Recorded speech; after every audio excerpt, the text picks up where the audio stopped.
O assunto é aquele que tem movimentado o Brasil há diversos meses. O Brasil que precisa se libertar de uma verdadeira quadrilha que tomou conta do poder. Eu estou falando do impeachment da ainda presidente Dilma Rousseff e a gente deve ter uma definição agora, essa semana.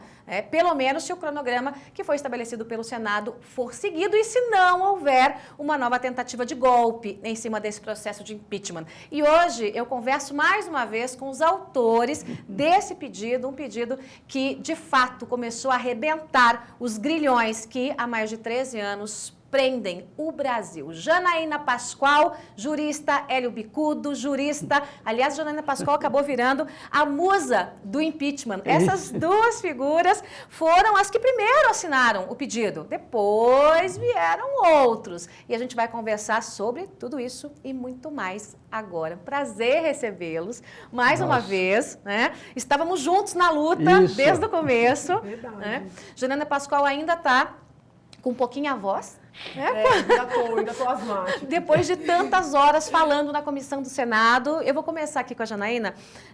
Janaína, você acabou virando a musa do impeachment, é isso, né? Tá faltando mulher nessa história, entendeu? Porque se eu virei musa é porque tá faltando mulher pra concorrer.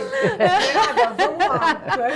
Mas assim, eu pude presenciar, gente, aqui, logo que a gente chegou, né? Tomamos um café aqui embaixo, essa gravação acontece no WTC, né? Que é onde tem aqui os estúdios de produção.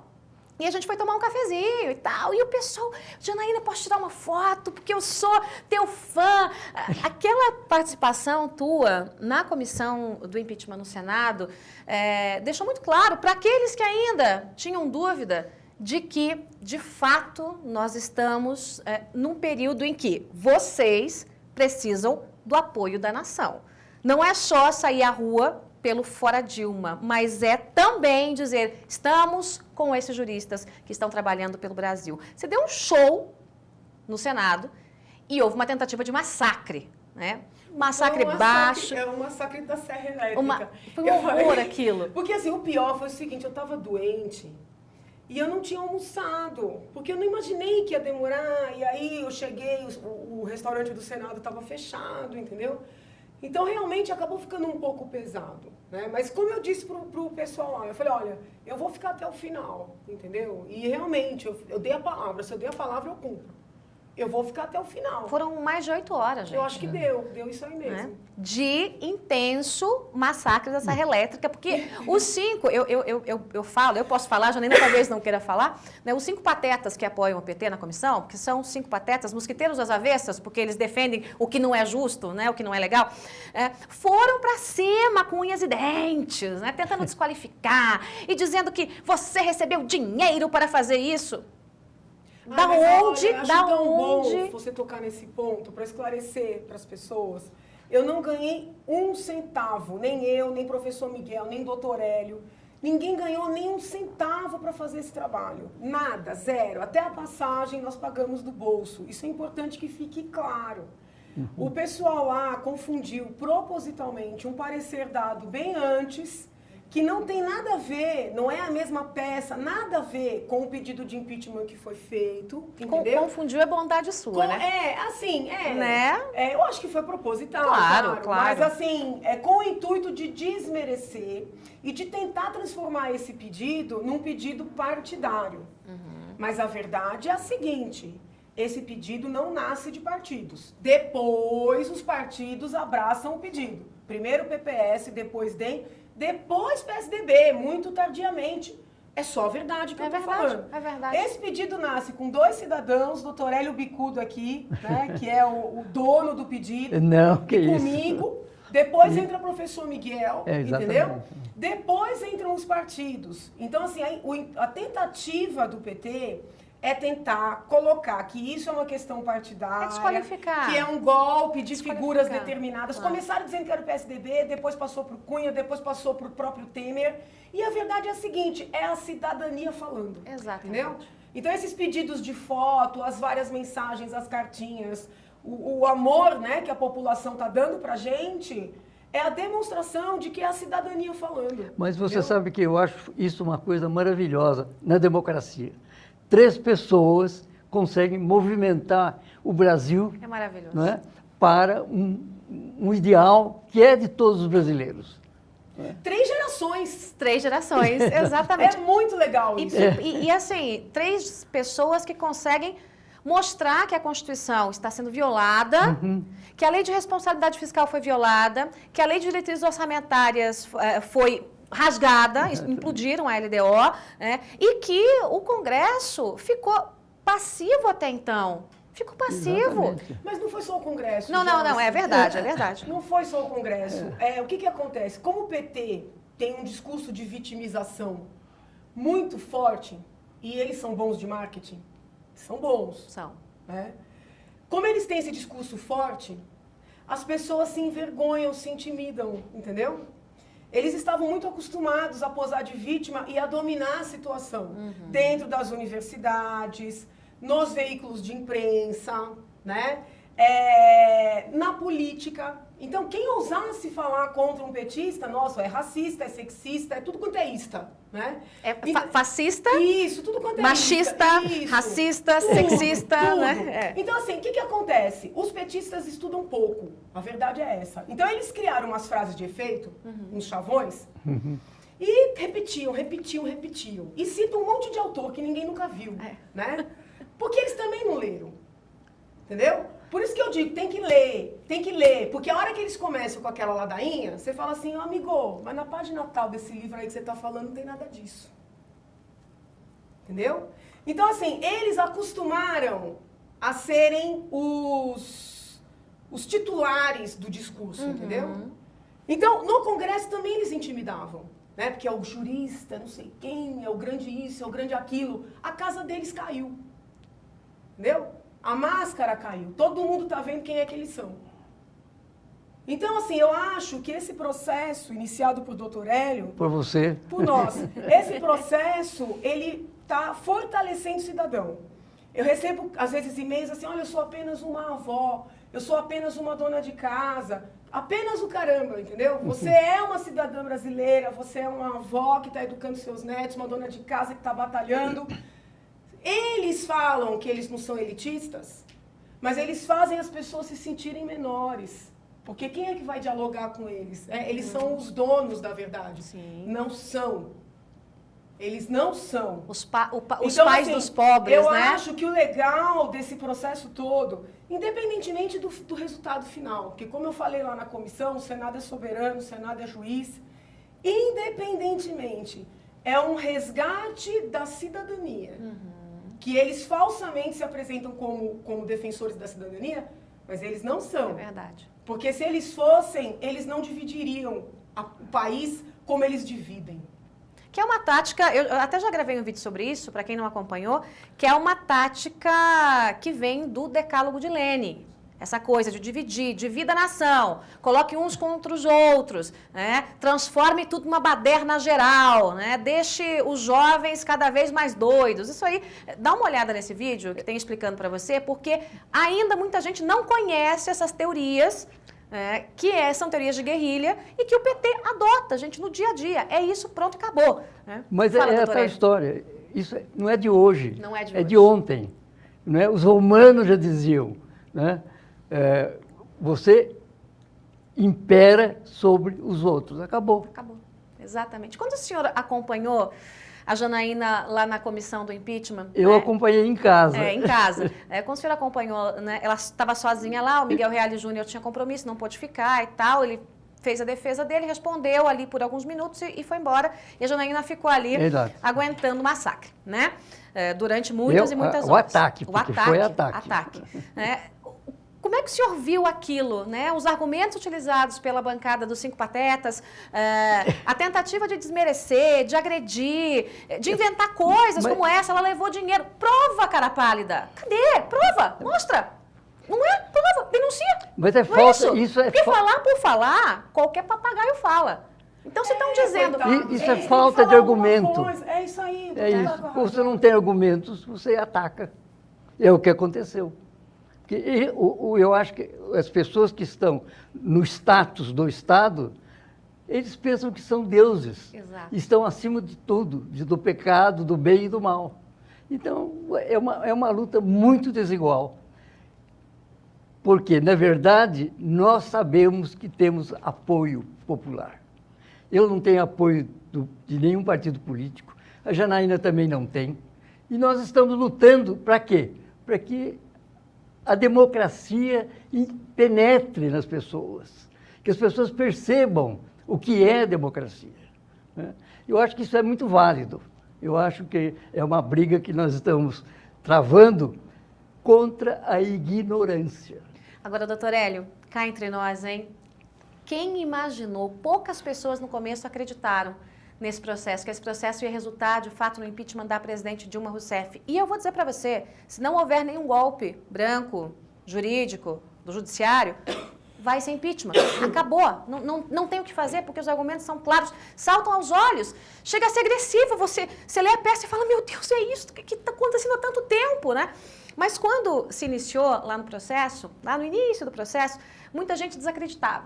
Não vai dar em nada, o PT vai dar um jeito de puxar o tapete de todo mundo, e nós ficamos ali, né? Até o veículo onde eu trabalhava à época não acreditava que a coisa fosse caminhar. E eu dizia, vai ter impeachment. Quem acompanha meus vídeos sabe, vai ter impeachment, vai ter impeachment, vai ter impeachment. Fui chamada de louca muitas vezes, né? Faz parte. Faz parte, né? Nós, né, Janaína? Nós, né?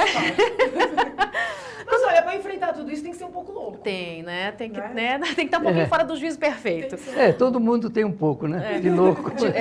Agora, de médico também. Quando o senhor vê, doutor Hélio, o processo que caminhou, que andou e que nós estamos aí há poucos dias de conseguir de novo a nossa liberdade. Você sabe que eu tenho muita fé na verdade. Eu acho que esse caminho que nós estamos andando nele é o caminho da verdade. Sim. O que nós estamos vendo no Brasil? Né? A democracia está jogada no lixo. Né? Aqueles que detêm o poder. E eu vejo até pessoas que eu respeitava e que hoje, porque estão num pedacinho, numa migalha de poder, pensam que tem todo o poder. E que não tem, porque eu acho que o povo não está absolutamente... Aliás, basta ver as pesquisas. Exato. Né? Favorável ao governo, não democrático, o governo da dona Dilma.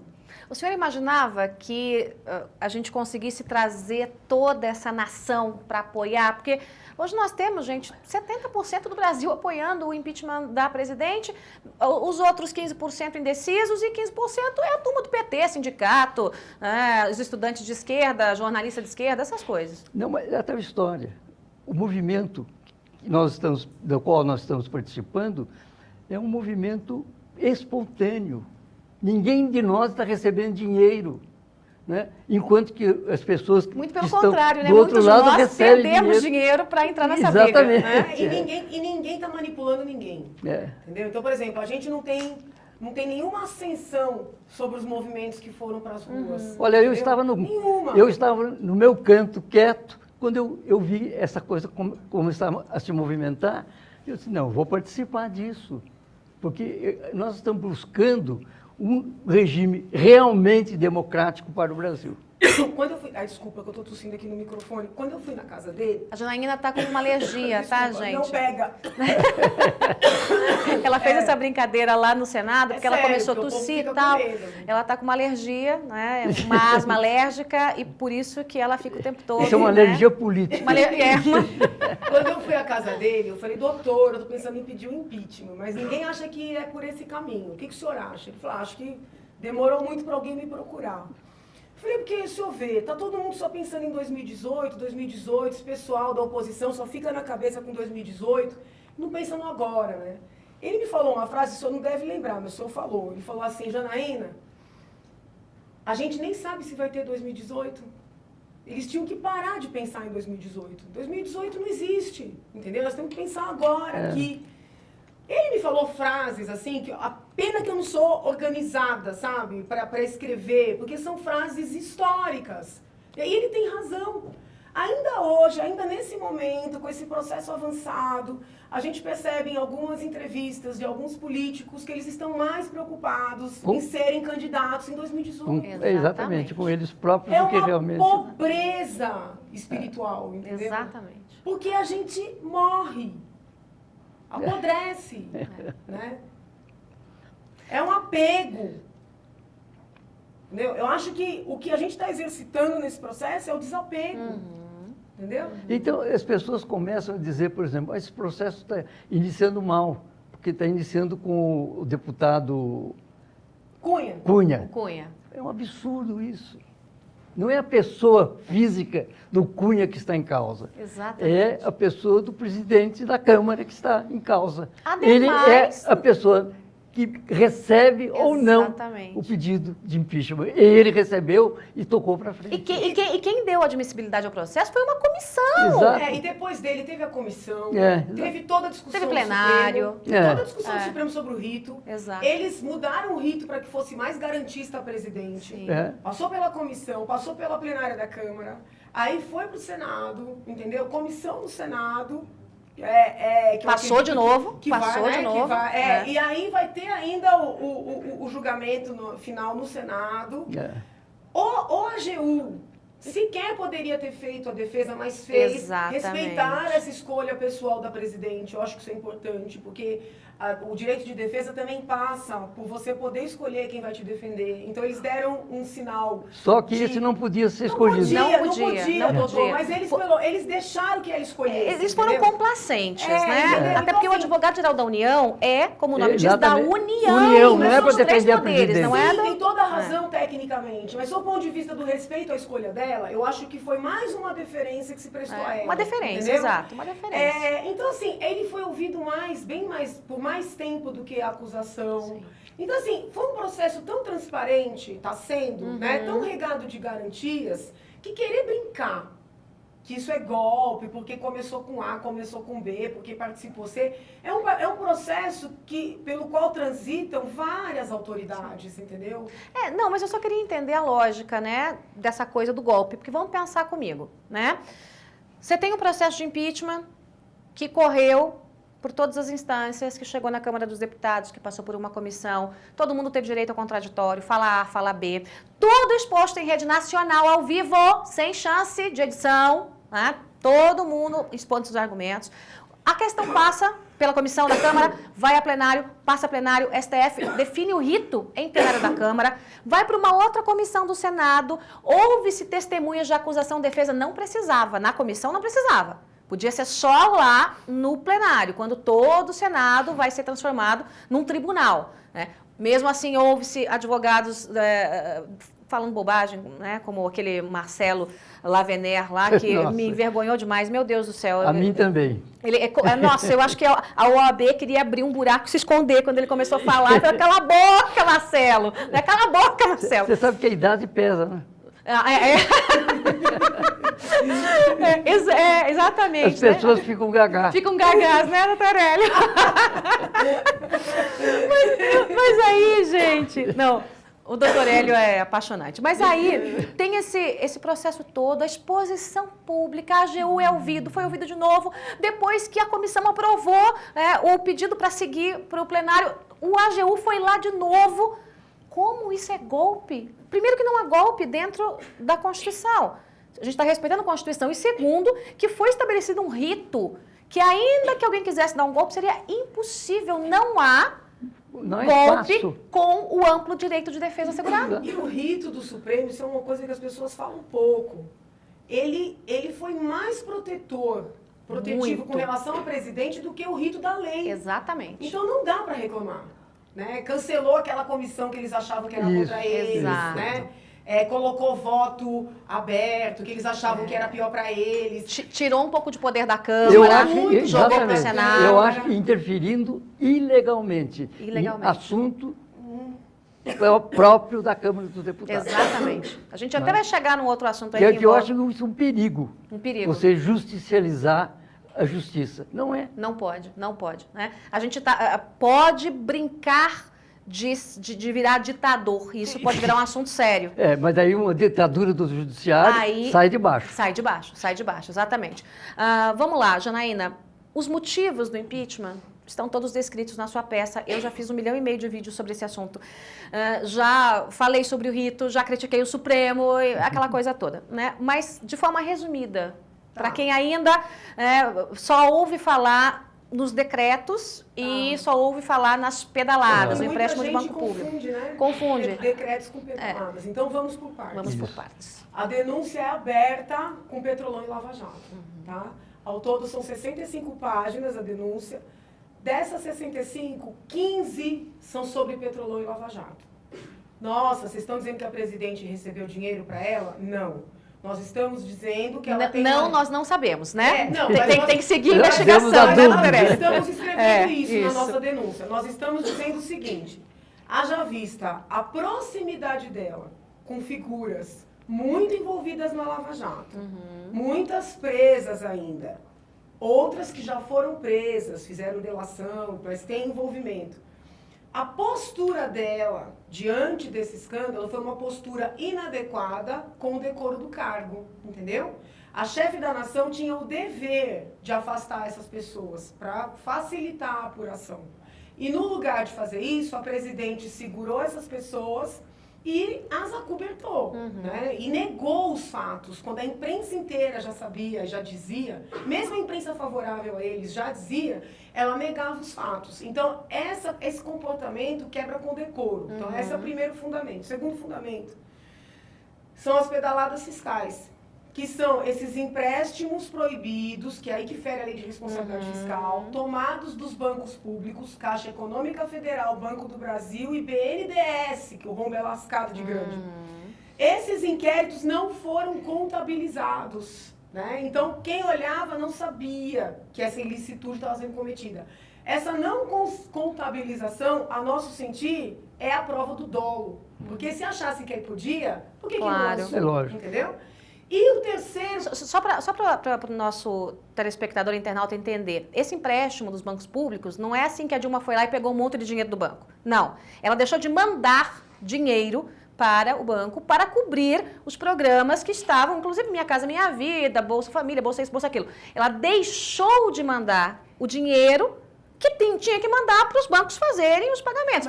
E ela mandou acerta aí que eu acerto depois, eu te pago depois. Mas o mais importante que a população tem que entender é que o grosso desses empréstimos... Foi em ano eleitoral. Além disso, não foi para pessoas carentes. Exatamente, foi o Foi Bolsa rico, Empresário. Né? Bolsa Empresário. Então, esse dinheiro do BNDES foi para pessoas muito favorecidas economicamente, grandes empresas, né? Grandes empresários, pessoas ricas, que não é crime ser rico. Agora, seja rico pelo seu esforço. Não com dinheiro que a gente paga de imposto e entendeu? Não é justo. Não é justo nem em termos de concorrência leal. É verdade. Eu sou favorável ao livre mercado. Sim. Né? Eu sou favorável. Agora, o livre mercado é assumir risco, né? Exatamente. Não é ter um amigo no poder para pegar dinheiro público enquanto o outro coitado está assumindo o risco. Entendeu? Então, a gente tem que dar nome aos bois. Né? Você quer ser empresário? Você vai dar emprego, você vai pagar tributo, você vai assumir risco, amigo. Você não vai ser amigo do ex-presidente ou do então presidente para ganhar bilhões às nossas custas. Exatamente. Então a população tem que saber, nem 5% da dinheirama toda que rolou nessas pedaladas foi para a população carente.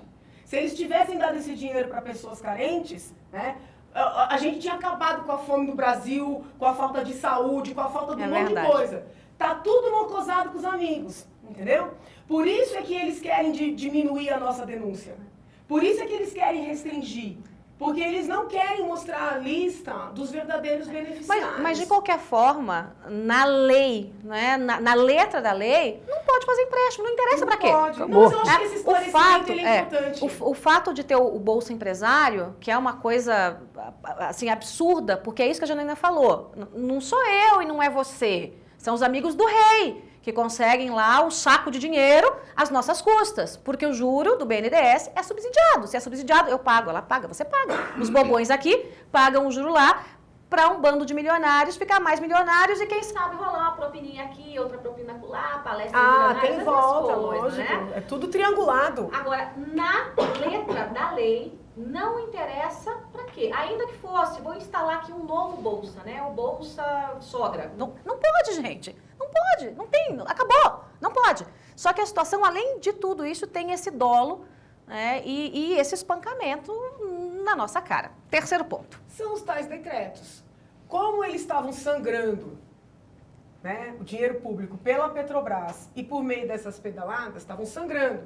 Eles não podiam, vamos dizer assim, contingenciar despesas. Eles teriam que mudar todo o planejamento, mas eles não queriam mexer nisso, entendeu? Porque eles não queriam cortar gordura. Eles não queriam diminuir ministério, mandar embora os companheiros, né, parar de distribuir dinheiro via pedalada, né, parar de fazer a sangria na Petrobras. Como eles não queriam parar de gastar, não só com coisa útil, mas também com muita coisa inútil, eles precisaram burlar a competência do Congresso para abrir créditos não autorizados. Então, é o terceiro pilar, entendeu? Então, assim, as pessoas às vezes confundem os decretos com as pedaladas, mas são coisas muito independentes, coisas que justificam por si o impeachment, né? Petrolão, pedaladas, decretos, mas que se você olhar com distanciamento, tá tudo amarrado, entendeu? Por isso que é muito importante deixar claro que a denúncia, ela é completa. Você sabe que uma coisa que eu tô pensando agora, que é por que está acontecendo tudo isso? Porque as pessoas acreditam que o poder máximo da nação está no Poder Judiciário, e não está. E eu acho criminoso até esse incremento que nós estamos dando ao Poder Judiciário. O Poder Judiciário é lá para julgar, lá em cima, não é para se meter nas coisas. Por exemplo, hoje, né, um dos ministros, né, confessou que a decisão que ele tomou com relação ao presidente da Câmara foi da cabeça dele. Verdade. Gente, ele não está na Constituição. Hoje é quinta-feira, a gente está gravando essa entrevista que você está assistindo agora. Então, eu ia entrar nessa questão do Eduardo Cunha, vamos já, né? Eu fiz um vídeo há pouco, doutor Hélio, tô apanhando que só petezada, tá tudo doida comigo, tá me batendo. Mas é aquela coisa, o lombo já tá grosso, né, de tanto apanhar. E eu disse exatamente isso. Como pode um suposto guardião da Constituição ferir a Constituição e dizer que está ferindo. O seguinte, não há assento constitucional, mas mesmo assim eu vou afastar o Eduardo Cunha. Como assim? Como assim, cara pálida? Né? Quer dizer, o Eduardo Cunha, eu acho que ele tem que ser investigado, punido? Acho sim, senhor. Né? Só que o Teori ficou sentado em cima desse pedido, né, durante 6 meses. E daí, no dia em que aconteceria o julgamento de um outro pedido da rede pelo Pleno, ele me solta essa liminar de manhã, vira uma baderna generalizada, diz que não tem o assento constitucional e acaba massacrando não só a Constituição, como o Poder Legislativo. Ele passa por cima da autonomia do Poder Legislativo, que é o Legislativo, a própria Câmara, que tem que afastar, caçar e tomar as medidas legais. O Poder Judiciário, ele tem que dizer, olha, Cunha está condenado, não está condenado, tal, Câmara, se vira e afasta. Doutor Hélio, prossiga. Não é uma loucura isso? Eu acho que essa justicialização, né, do poder é criminoso, porque os juízes estão fazendo coisas que não tem nada a ver com o judiciário, tem que a ver com a cabeça deles. Está errado isso. Né? Aliás, tem um ditado que diz, né, que na cabeça de juiz não se pode confiar muito.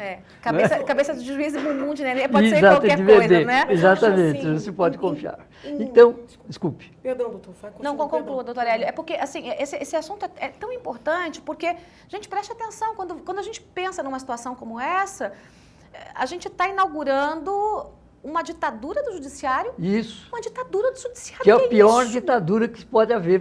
Porque que é a ditadura de um conjunto. Né? Se a corte maior do país entra numa história dessa, quem vai barrar?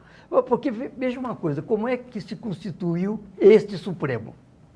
Quem são esses homens que estão lá? Quais foram as ligações que eles tiveram no passado? Né? Isso diz o porquê eles estão atuando da maneira que estão. Sim, porque a grande maioria foi indicação do PT. Exatamente. Ou Lula ou Dilma. Né? A gente tem lá o Gilmar Mendes, que é o resistente da história. E o outro, aquele Melo, Celso Melo, que são independentes. Mas os outros estão com o rabo preso. Exatamente. O que eu acho importante nessa discussão, independentemente de qual seja a questão levada ao Supremo, é que os parlamentares, e de certa forma a minha fala, mais na Câmara do que no Senado, ela foi muito nesse sentido.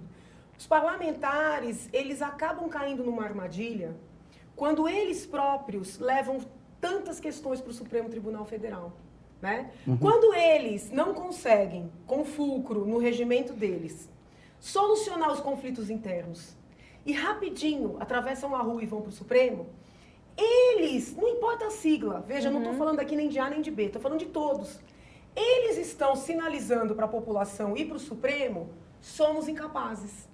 Eles estão se colocando numa situação inferior.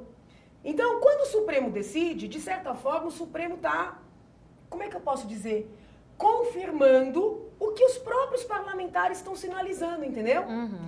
Com todo respeito, a culpa é do parlamento. Eles têm que entender o risco que eles estão correndo. Estou falando para todos, independentemente do partido.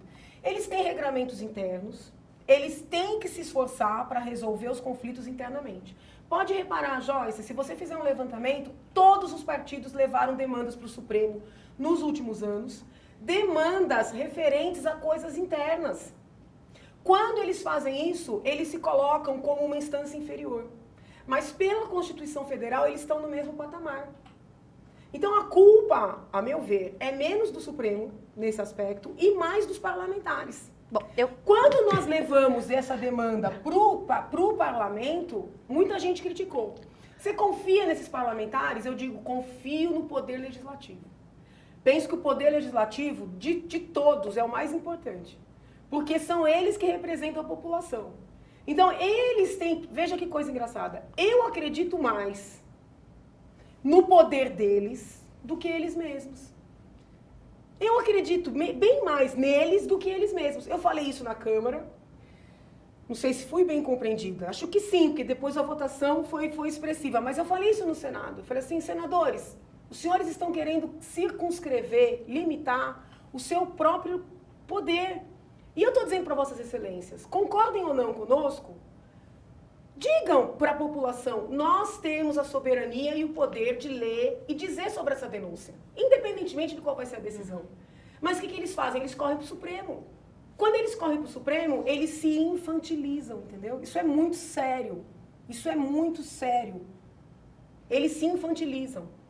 A parte que você falou sobre a Câmara, concordo plenamente. A parte do Supremo, em partes, e a gente vai debater isso daqui a pouquinho. Na segunda parte dessa entrevista, eu vou continuar conversando com o Dr. Hélio Bicudo aqui em relação a isso, porque é um assunto extremamente grave e que envolve a todos. A gente não pode permitir que se instale uma ditadura do judiciário. Eu volto daqui a pouquinho aqui no meu canal.